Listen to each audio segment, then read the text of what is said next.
Hello, everybody, and welcome to a new PennyWise podcast from Lee Enterprises. I'm your host, Teri Barr, and if you've been watching the housing movement these days, lots of homes for sale, lots of homes being purchased, but there's an important thing we're going to talk to our guest about today that is included in homes. Yeah, we're talking about moving. How about that? Our guest today is Lexie Pelchen, and Lexie is the home finance expert. She's also the assistant assigning editor with Forbes Advisor.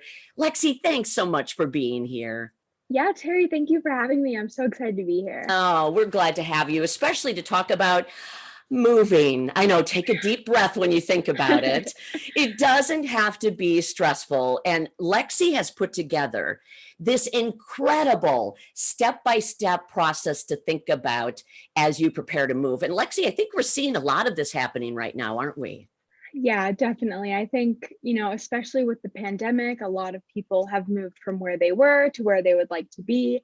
And so I know moving is top of mind for a lot of people. So I'm really happy to be here to kind of talk to you and your audience today about how to make moving a little less stressful and a lot more affordable. Oh my gosh. I know what I think about moving and go, but this is going to help all of us. And I know right now I looked outside and down our street, we've got about 3 homes for sale within 2 blocks of our house right now. And I have to think some of this has to do with the timing for school too. So let's help these people out as they're getting ready to move. You've got kind of a 10-step list. Top of the list is, how about getting some estimates? If you can estimate the cost, what does that mean? So the best way to save money on your move is to know what approximately your move should cost. So if you're going to hire movers, it's very important to get at least 3 to 5 estimates and bids from different moving companies. So that way you can kind of gauge the different prices. And if you can estimate the cost using a moving calculator, you can make sure that you're not hiring a company whose bid is way too high or way too low. You want someone that's somewhere in the middle. And we actually just launched our own moving calculator on the Forbes Advisor home website. So you can go ahead and use that. And it's just a great way to kind of put you at that median to say, okay, this is approximately what my move should cost based on the distance that I'm traveling, the amount of rooms my current home is. And it gives you a really good jumping off point for before you go and get those estimates from the contractors and moving companies. That can be the biggest stress sometimes, just starting the process. So hopefully this means no surprises as you get some estimates, right? Yeah, fingers crossed. Yeah, no kidding. Okay, there we go. So that's number 1. That's the most important step to get it all started. Then you say, and I like this one a lot, avoid buying supplies, the supplies you need to move. Tell us more. Yeah, so moving supplies can be expensive. There's a lot that goes into it, from boxes to bubble wrap, and all of those things can kind of be supplemented in other ways that are a little easier on the wallet or free altogether. So if you know ahead of time you're going to be moving, you can take some time and actually source boxes for free. A lot of grocery stores, big box stores, liquor stores are all great places to kind of go around and ask for boxes. I do recommend kind of calling ahead, just saying, hey, what days are your deliveries? Is it okay if I come pick up boxes? Most of the time they'll say, yeah, great. It's one less thing we have to dispose of. And true. boxes, Yeah. and boxes that come from places like that are reliable and sturdy, right? Yes. So they're used to holding heavy, bulky items. So you can always source your boxes from places like that. And then instead of buying, bubble wrap, just use what you have. Use your sheets, use your blankets, use your socks, wrap your mugs in your socks. You have to pack them anyway. So just instead of paying for something, just avoid buying supplies where you can, and outsource it. I also recommend, I know I'm personally about to do this. A good friend of mine just moved and I said, hey, do you mind kind of just breaking down your boxes and holding them until I am ready to move? Yeah. And, that's a good way to kind of recycle as well and get a couple of lives out of your boxes. They probably won't last more than 3 moves just because they break down, things happen, but you can get 2 to 3 moves out of one box. That's the way to do it. Well, we laughed. The last time we moved, we did one of those calls that you're talking about to a grocery store, ended up with a bunch of banana boxes. And you would never think banana boxes, but they have handles and they're not huge. They're long, Right. but very easy to carry. That's perfect. Yeah. So you've got something going with this one. I like that a lot. Here's one we always talk about, and we just don't do it. Tell me why you should have a yard sale. Right. So I think the biggest positive that comes with hosting a sale, obviously, making money, great benefit, but also it's really good to get rid of things that you're not going to use before you move, right? There's no point in moving the items you don't want, the clothes you haven't worn in years that you're probably never going to wear, the shoes that don't fit you anymore. It's all just going to take up space that you don't need during your move and just cause clutter in the new place that you're going to. So if you can host a sale beforehand, not only are you going to omit that clutter, omit taking all of those things you don't need, but you can definitely make some money back too. And sometimes, a yard sale can be kind of a whole process, but online now there are so many ways to just take a photo of what you have posted online and kind of just do it that way, and it's super easy. Oh my gosh, brilliant idea. And we're talking about money and trying to save money. So what a great way to not have to move all that extra stuff and then put some money in your pocket in the meantime. Thank you. I need to do that the next time. I know. I do too. I need to take my own advice. Oh my gosh, that's funny. This one, I'm so fascinated. This is like your number 4 in the 10 steps to help you have a stress-free, or at least a stress-less move. The U.S. Postal Service has this thing called media mail. I've never heard about this. I'm fascinated. Tell us more. Yes. So beyond being one of my favorite moving hacks, media mail is one of my favorite life hacks. So not a lot of people know about it, but yeah, the United States Postal Service offers a shipping service called media mail. And basically it's just discounted rates specifically for shipping media. So media mail includes shipping of books, DVDs, CDs, records. Any of that media can be shipped at a very low rate. So using media mail, you can ship, up to 70 pounds of books for just $40. Oh my gosh. And if you're somebody with an extensive personal library, you know just how much 70 pounds of books is. And for $40, not a lot at all. So, that is incredible. Right. And it's one less thing you have to move to. Books are heavy, books are bulky. If you can just ship them to the next destination, that is the way to do it. And media mail makes it way, way more affordable. I should note, though, you cannot include any personal items when sending media mail. So it can only be the media. You can't, throw t-shirts in there. Don't try to sneak in some coffee mugs, or they will charge you for normal shipping. But if you're exclusively shipping just media, definitely utilize media mail as your option. Okay. Since we're talking media, does that also mean, say, albums or CDs, things like that can add to the weight? Yeah. Yes, definitely. All of that stuff adds to the weight. And all of that stuff can be kind of fragile. So, and very personal as well. I know I really value my records, my books, all of those things. So you want to ensure they're getting there safely. So yeah, any sort of media you have, just check on the USPS website, but it should be covered by media mail. Media mail. Don't forget that. Wow. We go on to the next tip from you. Have a plan B. Right. This one scares me. I know. What do you mean by plan B? So, you know what they say, hope for the best, but plan for the worst. Yes. And that is definitely true when it comes to moving. You never know what's going to happen on your end. You never know what's going to come up on your mover's end. Hopefully it all goes smoothly, but if not, you want to make sure you have a place to stay. So you're not shelling out last minute cash to stay, in a hotel for 3-4 nights or something like that. So if you make plans ahead of time with, say a neighbor, a close friend, or a relative nearby to say, just in case my move doesn't go as planned, can I please stay with you these dates? It'll save you so much money, and it'll Yeah. give you peace of mind just knowing if something happens to go wrong, you're covered and you have a place to stay. Yeah, and that last minute panic, oh, it's just not worth it. So plan B it is. Right. Thank you. And how about this next one? The lowest bid. You mentioned this kind of at the top when we were talking about estimates, but the lowest bid may not be the best bid. What should we be thinking about when we're looking at these estimates?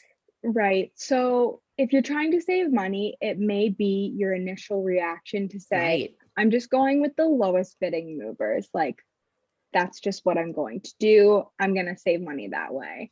But I definitely urge you to think twice before doing that, because I'm not going to say always, but sometimes low price does indicate low quality. Ooh. So if you're going with the lowest bidding movers, while you might pay less upfront for the actual move, you may end up, paying more later, trying to replace all your valuable items that may have been lost or stolen, or broken during the moving Yeah. process, because you chose, maybe a mover that was not so highly rated just because their price was lower. So when you're doing, back to step one, when you're doing that initial cost estimation and Right. cost calculation, Yeah. really try to go for somebody who's around that median.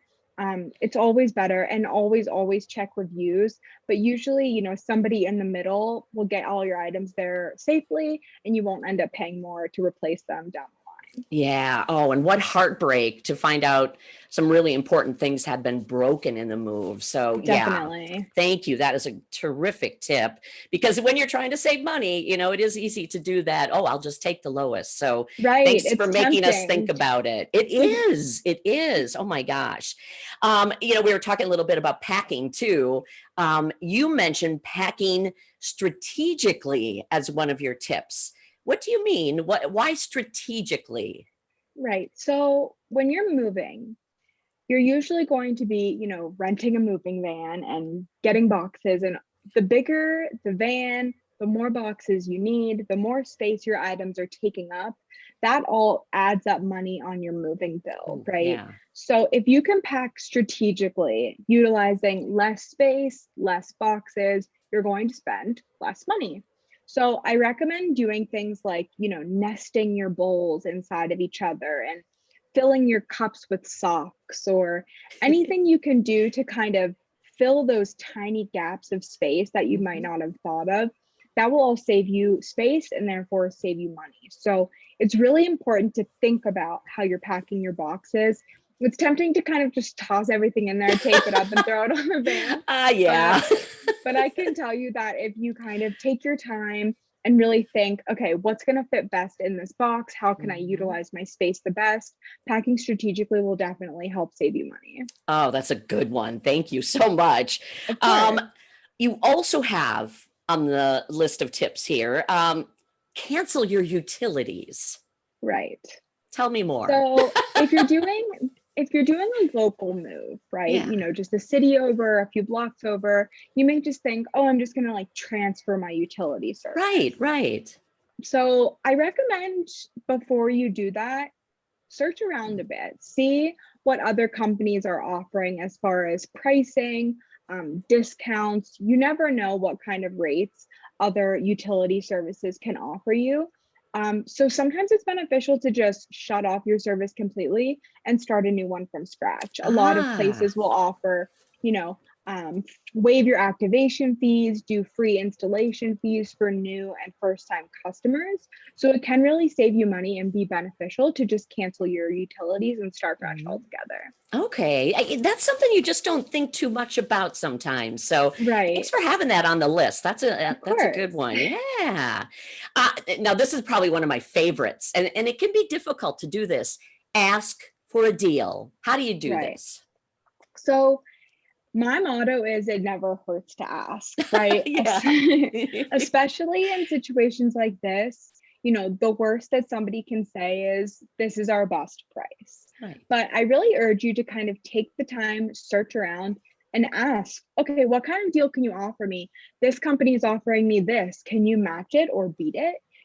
A lot of moving companies want your service. They want you to choose their business, and they're willing to make accommodations in order to make that happen. So Mm. there's really no harm in just asking around, what is the best deal you have right now?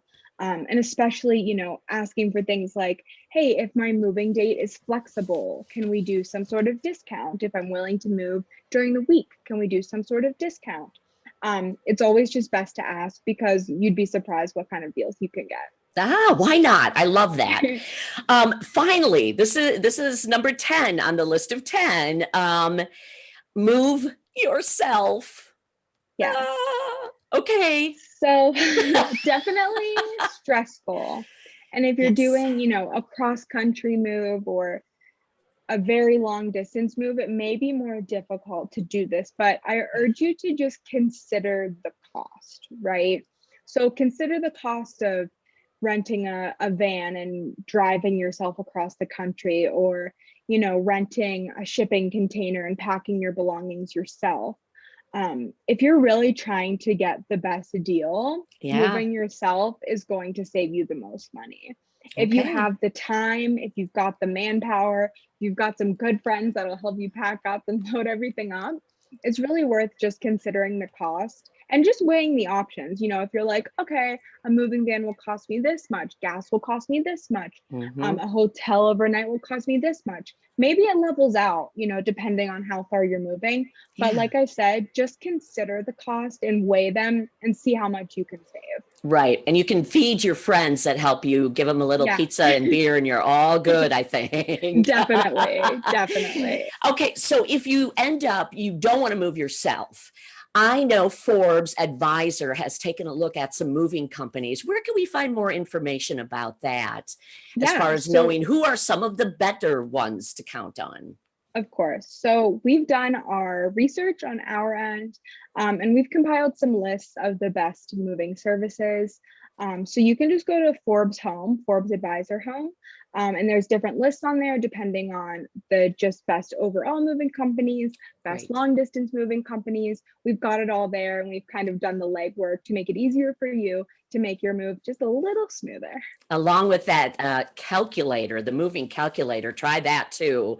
And at least that'll get you started and feel maybe a little calmer. Yeah, What's if the you don't, bottom line, Lexie? What's the most important thing to remember? the bottom line is just plan ahead as early as you can. Uh, So, as soon as you know you need to move, start making those accommodations, right? Because the earlier in advance you can plan, the more time you can take to really save your money. You can take the time to collect those boxes. You can take the time to slowly pack and pack the right way and diligently. You can recruit the friends to come help you pack the things. So it's just acting fast and acting early. We don't always have the luxury of time when it comes to a move, but Mhm. if you do, I definitely recommend you use it. Okay. Wow. Anything that we skipped here? These tips are incredible. I think Yeah, for anybody moving, no matter how far, how near, even if you're a college kid moving in, these are just great things to remember. I think this will cover it. If you're, getting ready to move, just kind of go through these 10 steps and you'll definitely end up saving yourself some money and hopefully some stress as well. Yeah, no kidding. Lexie, terrific. Thank you so much for your great ideas. And yeah, hopefully this will help anybody with Yeah, their I hope next so. move. Yes, Yeah. thank you so much, Terry, for having me. It was Oh such a my pleasure. gosh. This again, Lexie Pelchen. Lexie is the home finance expert, and she's also the assistant assigning editor with Forbes Advisor. And Lexie, what a pleasure. Good luck with your next move, too. Thank you so much. And thank you all for listening to this edition of our PennyWise podcast. A new episode every single Thursday. Bye, Lexie. Bye, thank you.